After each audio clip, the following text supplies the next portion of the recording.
Fin de citation.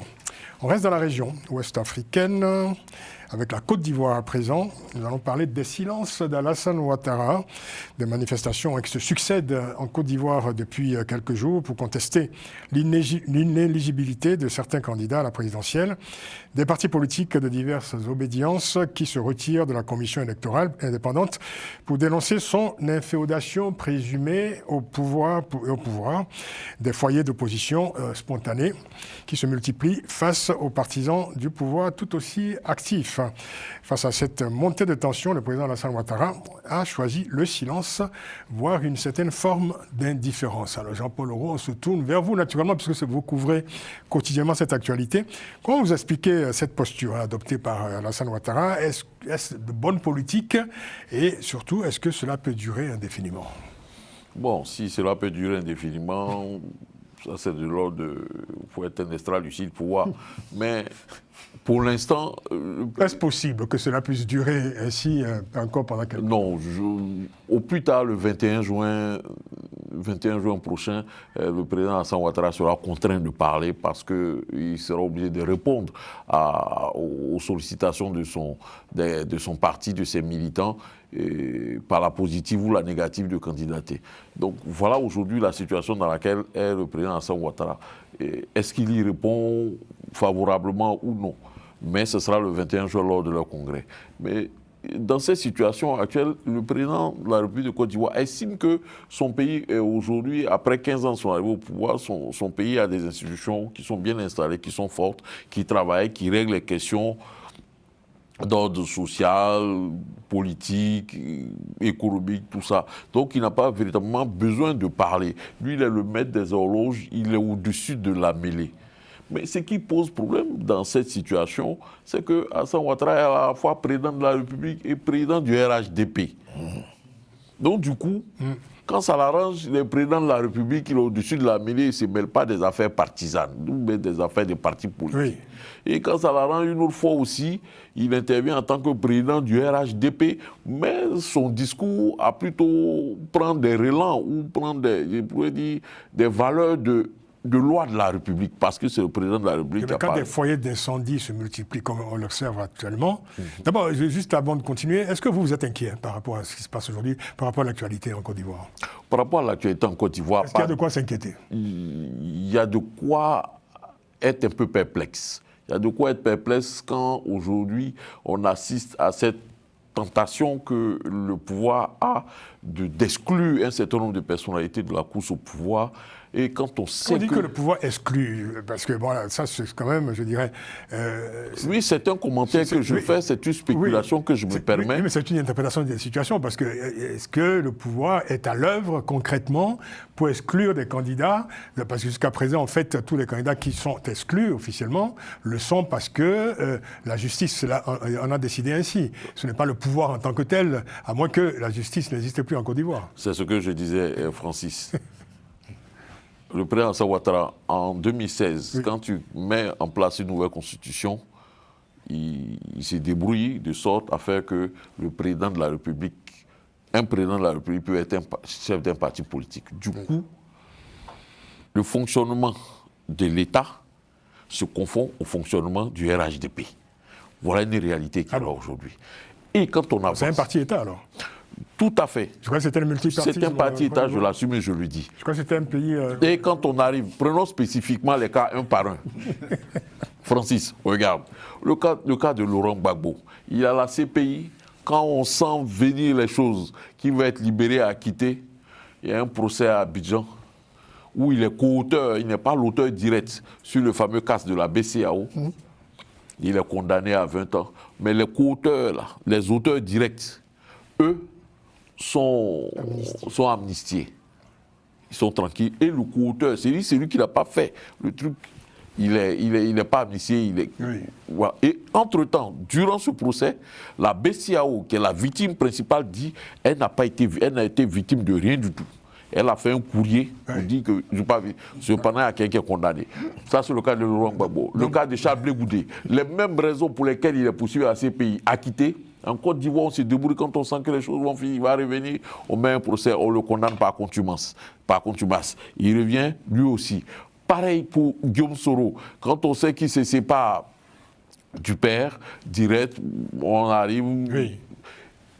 Pareil. Donc, enfin, vous voyez la main du pouvoir partout, alors? Non, pour moi, il n'y a rien à faire. Ah bon? Non, je vois les choses comme ça. On expliquera que ce n'est pas le pouvoir, c'est la justice. Oui. Mais je me permets, pour le peu de choses que je connais, même si, dans le cas du Thiam, il a sa responsabilité entière dans ce qui lui aussi, arrive. D'accord. Non, là, il a sa responsabilité entière. Vous parlez de Thiam qui a la responsabilité entière, ce n'est pas l'œuvre du pouvoir, vous voulez dire? Non, il a la responsabilité d'avoir fauté et le pouvoir en place a vu la faute et il a sifflé la faute, c'est tout. Oui, d'accord, très bien. Ben, qu'est-ce que vous pensez de cette lecture de la situation?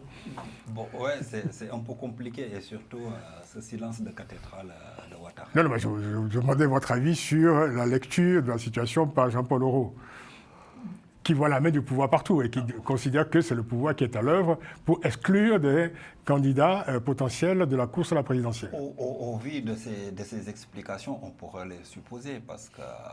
Non, mais qu'est-ce que vous en pensez, vous? Parce que les explications de Jean-Paul Auroux sont... On peut les discuter. En tout cas, la situation, elle est cocasse pour un pays qui s'achemine vers une élection présidentielle. C'est vrai que pour le cas de Laurent Gbagbo, de Charles Blé Goudé et de Guillaume Soro, c'est pas du tout compréhensible que d'un côté, au niveau de la CPI, que ces personnes soient acquittées et qu'on leur colle un procès. Mais ce sont deux dossiers totalement différents. Ce sont deux dossiers totalement différents. Oui. On montrera que ces deux dossiers totalement distincts, oui, totalement. Distincts, mais moi, ce qui me dérange, c'est le timing. Le timing par rapport à ces dossiers, par rapport à... Le dossier de Laurent Gbagbo n'est pas nouveau. Je veux dire, le dossier n'est pas nouveau, mais il a fallu attendre que... Guillaume Soro, ce n'est pas nouveau non plus. C'est le cas de Tidjane Thiam qui est le cas le plus récent, en fait. Tidjane Thiam, lui, c'est une faute personnelle et bien au niveau de son équipe de campagne, parce qu'un candidat sérieux qui se prépare doit avoir une équipe de juristes qui doit scruter. Donc sa candidature devait être scrutée à la loupe pour savoir s'il remplissait les conditions ou pas. Mais pour les autres candidats, que ce soit Blé Goudé, que ce soit... Guillaume Soro, plutôt Laurent Gbagbo, moi c'est vraiment le timing qui me dérange par rapport à ces affaires qu'on leur a collées. Est-ce qu'il y a une main du pouvoir sur la justice, donc pour ne pas parler d'une justice aux ordres du pouvoir, point d'interrogation. C'est ça ma question en fait, mais vous n'y répondez pas. Vous terminez. Il met toujours pas un point d'interrogation. Émeric, est-ce que vous voyez la main du pouvoir partout dans cette histoire? Parce qu'on parle des silences de Alassane Ouattara, mais quand on écoute finalement Jean-Paul, le sentiment qu'au fond c'est un silence qui est lourd de sens et que derrière le silence il y a des actes invisibles et souterrains qui pèsent notamment fortement sur la justice. Le jeu politique, c'est quelque chose de vraiment bizarre.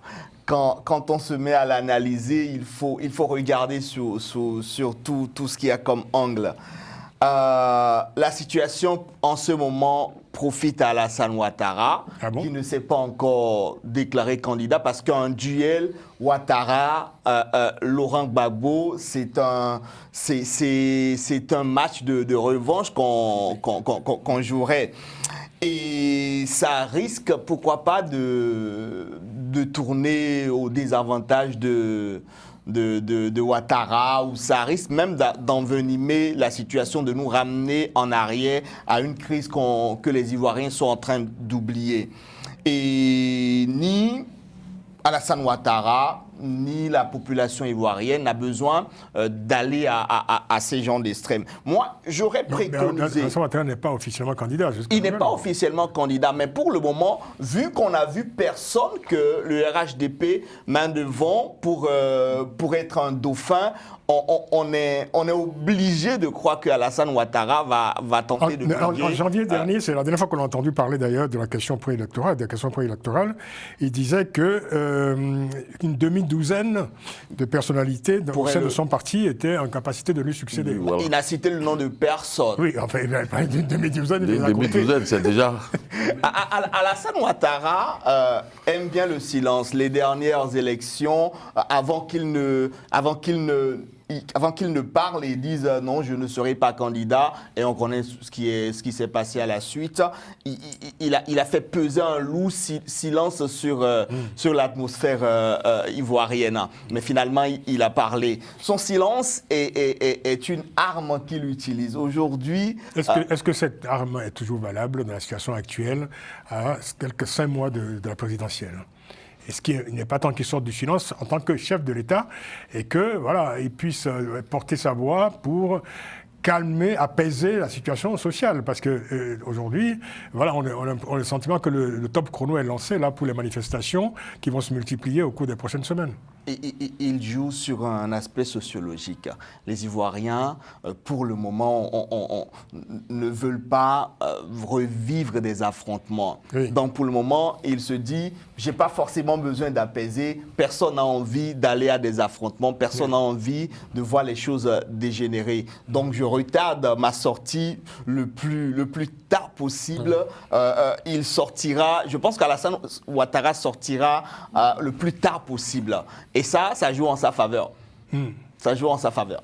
Moi, je pense que c'est un silence tonitruant, puisque les autres parlent à sa place. Qu'est-ce qu'il a encore besoin de parler? Il se tait, il laisse les autres parler. Ses partisans, vous voulez dire?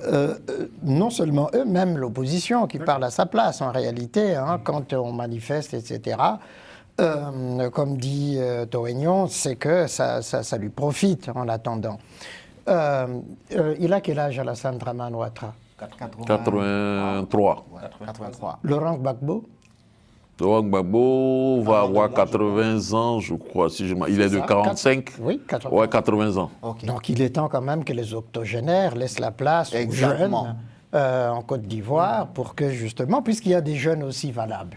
D'accord. Je pense que c'est ça qui pourra décrisper l'atmosphère politique si les deux dinosaures se mettent au repos. Exactement. Laurent Gbagbo n'entend pas les choses de la façon dont tu le présentes. N'est-ce pas? Alfred. On est tout à fait d'accord sur ce plan-là. Il ne l'entend pas comme ça. Il continue à se considérer comme un éternel jeune, donc qui peut rebondir. On s'est demandé ici il y a 2 semaines si Laurent Gbagbo avait réellement envie d'y aller et de gouverner à nouveau la Côte d'Ivoire. La question se pose. Pour moi, bon, je laisse Alfred finir. Juste un dernier mot. Je pense effectivement que, pour moi, c'est... alors, il y a le principe de séparation de pouvoir. C'est-à-dire qu'on peut dire tout ce qu'on veut.